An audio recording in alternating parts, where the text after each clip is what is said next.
Orin Davis, welcome to the Human Capital Innovations Podcast. Thanks so much, Jonathan.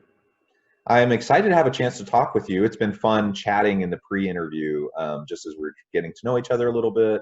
And really, we have a lot of overlapping interests and background, and I look forward to having a chance to talk with you today about HR and hiring strategies and creating really great organizations where people want to work there. As we get started, I want to share your bio with the listeners. Orin Davis earned the first doctorate in positive psychology and is a self-actualization engineer who enables people to do and be their best. He consults, lectures, and does workshops for companies worldwide on hiring strategies, culture, innovation, diversity, equity, and inclusion, positive psychology, and employee well-being. In addition to being an executive and career coach, Dr. Davis also serves as an adjunct professor of business and as a startup advisor who helps early stage companies enhance their value propositions, pitches, culture, and human capital. A really great background. And oh my goodness, 2 doctorates, No, just psychology. One. What's that? Just one. Oh, what just was the enough? one. Okay. I was like, man. So a doctorate in positive psychology. You're an engineer. Really great, interesting background. And I look forward to discussing all this with you. Anything you would like to share before we get started? Just that, so where I did grad school, it was just a combined degree. So I had 2 concentrations, positive psychology, organizational behavior, and they put them together. So really I was studying thriving in the workplace, like human thriving in the workplace, and also just looking at the relationship between how companies thrive and how employees thrive, and really how that does need to be an upward spiral and mutually beneficial, that, you can't have one without the other, really. Well, absolutely. And one of the things I know you do a lot of work with is, around really creating dynamic workplaces, work cultures, and helping employers become employers of choice, so that people want to go there and they want to not just to show up and stay for a year or 2, but they want to stay. They want to be a part of the organization. So what do you think organizations can do to become an employer of choice? So I think there are a couple things. The first one is to actually have a clear set of values and a clear value proposition. When people work for your company, they want to create value. It sounds cliche, but it's really something that's meaningful to people to make the world a better place. And when you're working for a company, if you understand how you contribute to the company's product or service and why that product or service is really something good, then that's something you can sink your teeth into, as well as, just your efforts into. And the second thing is having a growth trajectory as you do it. So you don't just want to have a job, but you want a job that enables you to grow in life. And there are 2 ways that can happen. One is that, your job is the way that you grow. So that's sort of your path to self-actualization, that you take this work and this work is part of your calling. And the company is giving you opportunities to do your best, to be your best, to grow, to learn. The other way to do that, though, is that for some people, their jobs are what fund their passion. So some people, for example, they've got their day job, and that is, what they do to make money because they've got the skills to do that, and they can do something that is useful. But their real passion is something outside. That could be volunteering, that could be, nonprofit, that could be any number of other important things that they do, or that they, discover later in life, and so they want to spend more time on, but they need to make money. So they use their job to fund growth in their passions. And as long as they've got a job and an employer that understands that that's what's going on, and it's very readily supportable, because these people are motivated to do the work, considering that they need the money to fund their passions. And as long as they can work that with the manager and with the company, that's still a growth trajectory. So, people can do that. They need a company that understands that they're human beings, and that when they're doing knowledge work, that they're using their heads. You don't use your head without using your heart or without your spirit.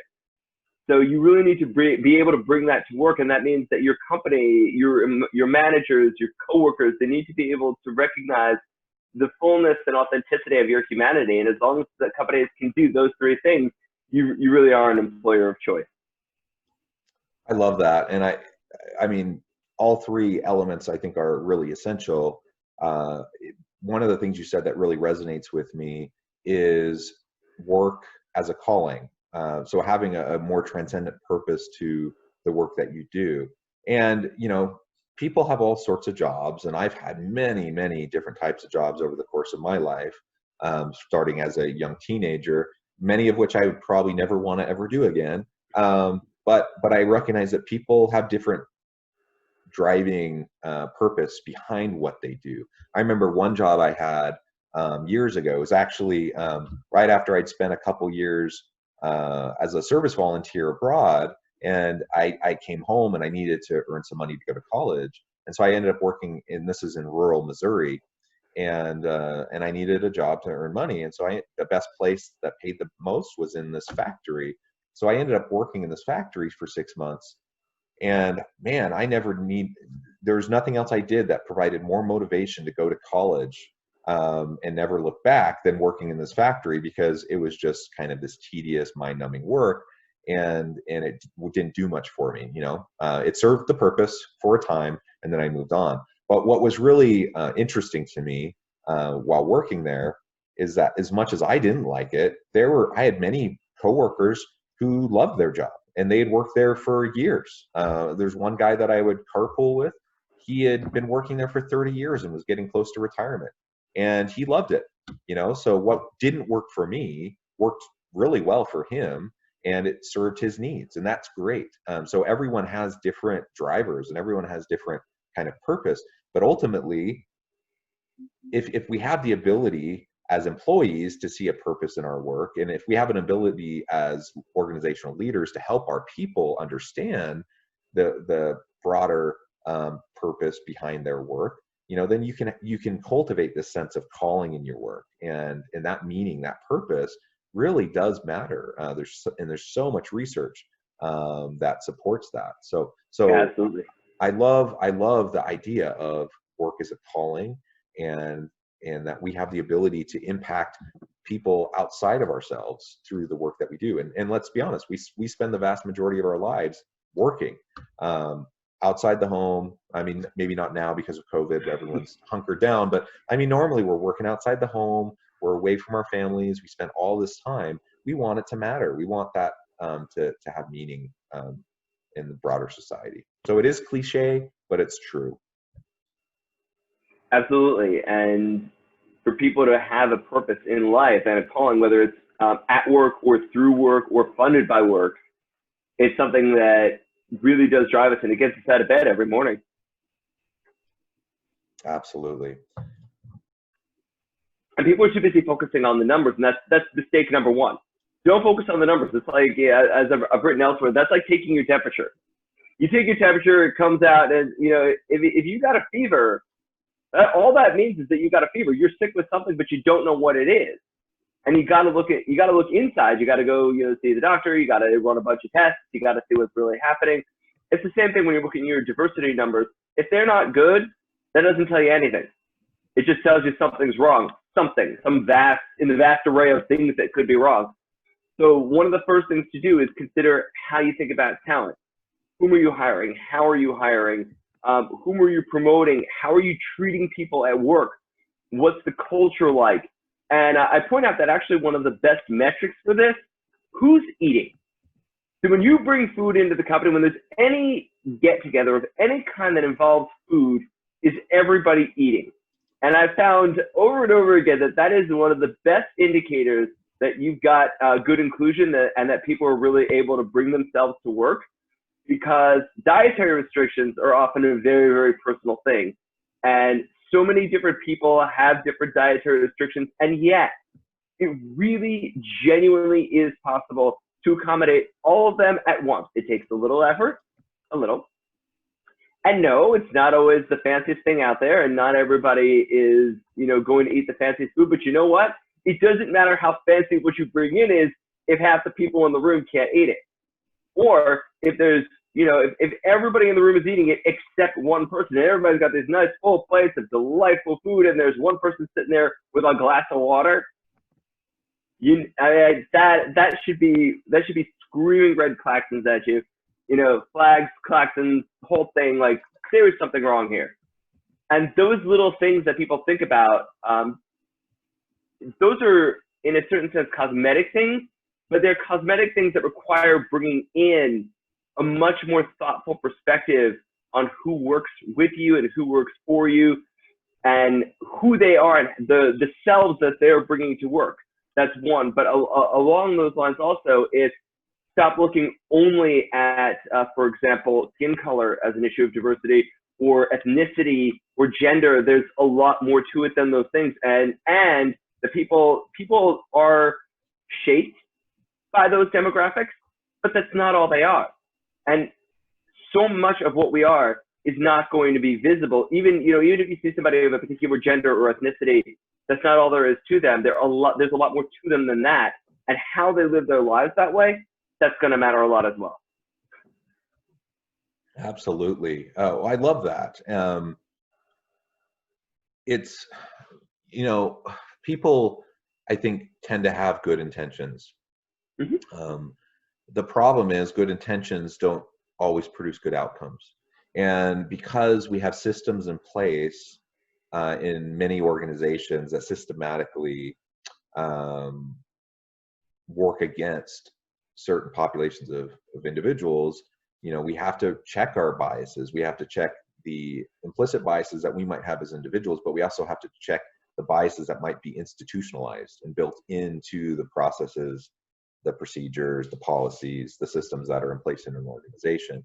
And so I like how you take an asset-based approach to dealing with diversity, equity, and inclusion, and helping organizations think about what they're doing and how they can do it even better. And because a deficit-based approach usually just gets people defensive. Mm-hmm. Yeah. But the reality is, we need to do better, and we can do better as long as we are intentional, as long as we give it the time and the energy, so that we can make a positive impact and create a safe environment, create a place where people want to be. And that's really closely linked to being an employer of choice, as we talked about earlier. If you want to be an employer of choice, you need to be an inclusive organization, because you're really limiting your pool of candidates for a job if they have to fit like this really narrow mold of what they look like, what they talk like, how they talk, what they act like, how they think. And in today's world, we need diverse thinking. We need diverse organizations that are agile and adaptive and can respond to quickly, rapidly shifting consumer demand and competitive pressures. And man, that's just really hard when you have everyone who looks, acts, thinks the same. And you end up in this like echo chamber, this bubble, and you don't even know what you don't know. So creating diverse, equitable, inclusive environments, I think, is so important and really vital to being an employer of choice. So I love that work that you're doing. Truth that is. I definitely have to add one more thing to that, is that companies need to know why diversity is important. And I'm going to add this as well. It's not about social justice, because social justice is only part of the issue. The value that having a diverse set of employees brings to the company is something that the company needs to tie to the bottom line. Because at the end of the day, we must put in effort towards social justice, and that's critical. But also companies need to make a dollar, and companies do need to make profits, and there are pressures for that. And diversity does contribute to profit, but every company needs to look at the precise mechanisms for how, for why, what actually promotes the value proposition of the company and how diversity actually makes that happen. Because a lot of people that say, well, diversity is thought is a good thing, I ask them why, and they can't tell me. And if they can't tell me why diversity is thought is a good thing, then you're going to have people that push back on it, because there is a downside. Like there's upsides, downsides to everything. One of the downsides to diversity of thought is that it's harder to achieve consensus. Because when everybody has a different opinion, I mean, you definitely get a wide range of views and perspectives, and that's great. But at the end of the day, you can only go in one or two directions. You can't go in the 20 different directions that everybody's bringing. So how do you get consensus? And so you have to find the right balance of diversity, but also the ability to make consensus and to have a culture where, as long as you've got diversity, you also need to be able to have disagree and commit. Where I may not like where we're all going here, but I've been able to voice what I think. I've been heard. I've been respected. And now that we have brought consensus here, I don't agree with what we're doing, but I'm gonna go with the team anyway. And that's also a culture of respect, an inclusive culture where everybody can be heard and respected. That also makes a difference. But companies really need to get into this, why they need the diversity, and to recognize that diversity, going for diversity, hiring for diversity, also means getting the best talent that they can find, and that really is going to affect their bottom line. As indirect as that might be, and as much as you cannot calculate that ROI, it's still a critical part of the ROI. Absolutely. I wholly agree. Great thoughts. We're about out of time. I do want to give you a chance to share with the listeners how they can get in contact with you, how they can learn more about what you're doing, and reach out to you. Sure. People can find my website, www.qllab.org. That's qllab.org. People can find me on Medium, Orin Davis, and also on Twitter as Dr. Orin Davis. Awesome. Thank you so much. It has been a real pleasure talking with you today. I really encourage my listeners to reach out to Orin, find out more about him, get connected with the good work that he's doing. And Orin, I hope that perhaps we can have a chance to continue this discussion another time where we can talk about some other facets. It's been a great discussion. We just haven't had enough time. So I look forward to it. It's fun. It's fun when you find someone who really understands these nuances and where you can just bounce ideas off of each other. So I feel like we could probably talk for hours on these. Probably, yes. Well, good. Very much a pleasure, Jonathan. Thank you. Thank you. And I hope everyone has a wonderful rest of their week, and please stay healthy and safe.